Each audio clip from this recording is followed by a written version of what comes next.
Yesterday on Thanksgiving Eve at approximately 2:15, near 17th and I Streets in the northwest section of the district, near the Farragut West Metro Station, two uniformed guardsmen were ambushed in a brazen and targeted attack. A lone gunman opened fire without provocation, ambush style, armed with a .357 Smith & Wesson revolver. One guardsman is struck, goes down, and then the shooter leans over and strikes the guardsman again. Another guardsman is struck several times. The suspect, he has been identified as Rahmanullah Lakanwal, a 29-year-old Afghan who entered the United States under Biden's Operation Allies Welcome, a program following the disastrous withdrawal from Afghanistan. He resided in Bellingham, Washington with his wife and we believe 5 children. And we're working very closely with our federal partners, especially DHS and the FBI, to review his immigration history and the vetting process itself. Is that he drove his vehicle across country from the state of Washington with the intended target of coming to our nation's capital. As we stand here today, the charges that are appropriate right now are 3 counts of assault with intent to kill while armed, a violation of DC Code 22-401 and DC Code 22-4502.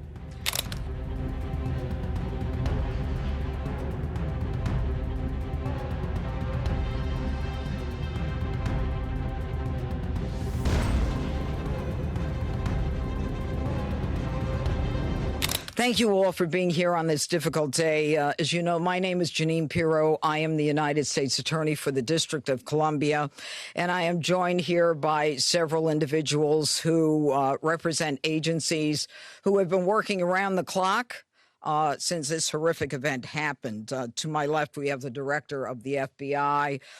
We have General Leland Blanchard of the National Guard. Mayor Bowser is here as well. We have Frank Saldana of the DEA, Chris Hecht of DHS, Executive Assistant Chief Jeffrey Carroll of the MPD, Darren Cox of the Washington FBI Field Office, and a Special Agent in Charge, Samuel Ward of the ATF in Washington. Now, I want to provide you with an update on the tragic shooting that occurred on 2 brave members of the West Virginia National Guard as they served in Washington, D.C. Unfortunately, today, as most families join together to give thanks for the blessings that have been bestowed upon them, 2 families are shattered and destroyed and torn apart as a result of the actions of one man. First and foremost, our hearts go out to the victims and their families.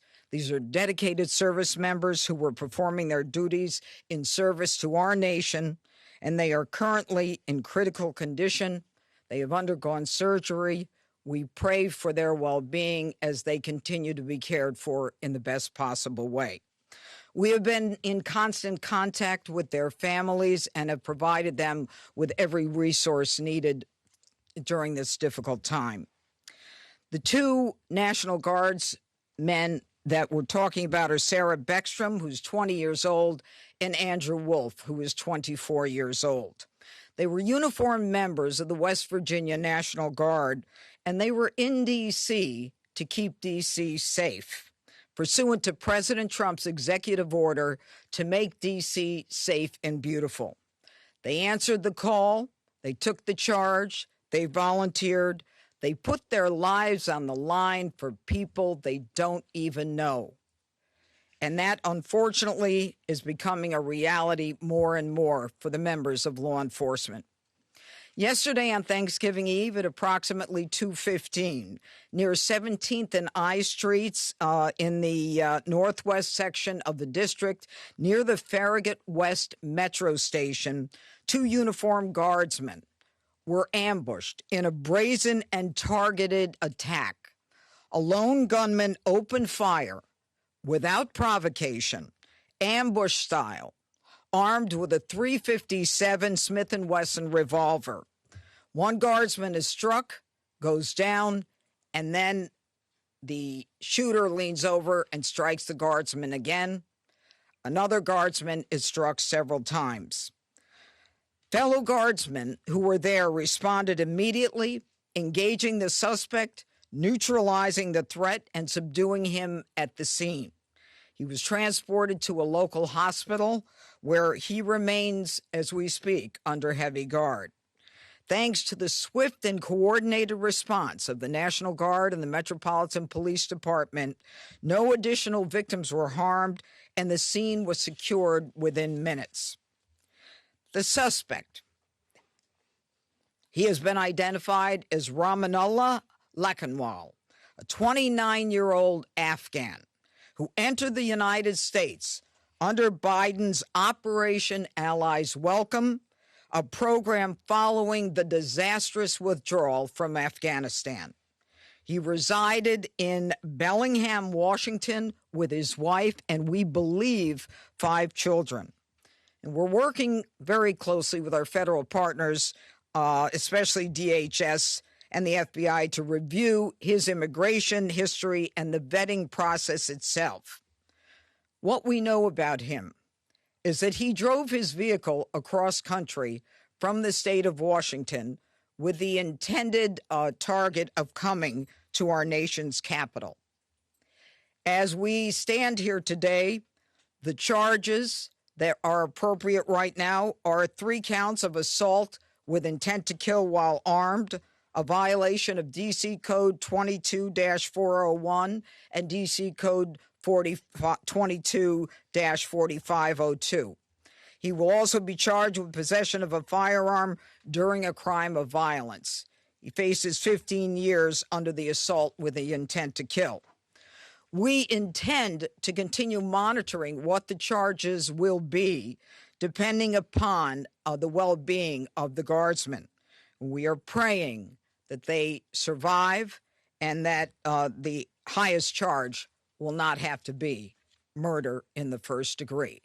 But make no mistake, if they do not, that will certainly be the charge, murder in the first degree. The Department of Justice, under Attorney General Pam Bondi, is committed to a thorough and an impartial investigation where we will hold this perpetrator accountable under the full weight of the law. Now, Sarah and Andrew volunteered. They came here to protect the people of the district, pursuant to a crime emergency that President Trump rightly declared in this city and in other cities across the country.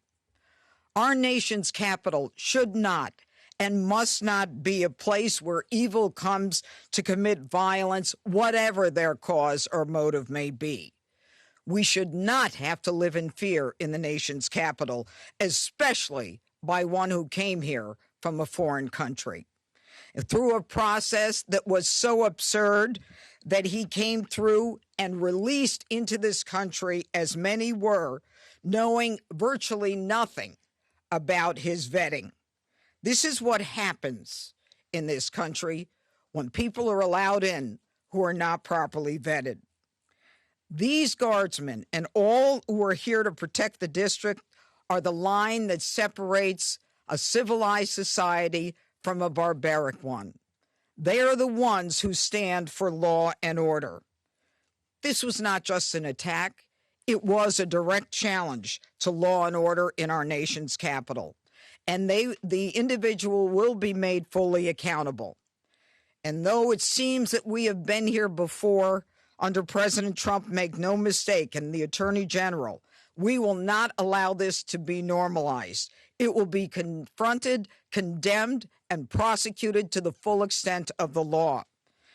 Now, my message to the individual who committed these acts is you picked the wrong target, the wrong city, and the wrong country, and you will be sorry for the violence and the evil that you perpetrated in our nation's capital. I also want to say that both Sarah and Andrew, I believe, were sworn in less than 24 hours before they were shot on the street in Washington. Any questions? Could you drill down on a possible motive? Have you gotten any information and intelligence on a possible motive? You know, as the directors indicated, this is a fluid investigation. People are working around the clock. It's too soon to say what the motive is, but there are definitely areas that we're looking into, but not ready to say. Can you characterize a little bit about how the assailant was taken down after he opened fire? Yeah, he got shot But by another guard. by another guardsman, yeah. You mentioned earlier that he had the shooter had initially shot one of the guardsmen, then leaned over as they were on the Shot ground, him again. Shot again. Yep. How many shots are we? Well, the specific number. Look, he had a .357 Smith & Wesson revolver. Okay, so I believe that's a six-shooter. Yeah. So, you know, that kind of tells us how many shots he had. Yes. Judge, you had mentioned we've been here before because we have. It was May when we were last Yeah. here. I want to ask if you could please comment to, obviously, we understand that you're saying this is under the Biden administration, and the words are that it was a failed withdrawal, and what happened there. There are people who are also upset with the president believing that the National Guard members should not even have been there if it were not for the executive order. I don't even want to talk about whether they should have been there. We ought to kiss the ground and thank God that the president said it's time to bring in more law enforcement to make sure that a city that had the fourth highest homicide rate in the country was that violence was quelled. I'm not even going to go there. It is Sarah Beckstrom, Beckstrom, and Andrew Wolfe with an E, Wolfe. Okay, and Sarah Beckstrom, S with an H. Okay, now with respect to their medical condition, as I said, they are receiving the finest medical care. Their families are with them now. They are critical. I think you understand the meaning of that. It's not clear, you know, how this is going to end up. But let me be perfectly clear about how it will end up in this office. If one of them is to pass, and God forbid that happens, this is a murder one, period, end of the story. We are praying on a day like today when families come together in America and they hold hands around the Thanksgiving table. I beg you, I beseech you to pray for these two young people that they survive.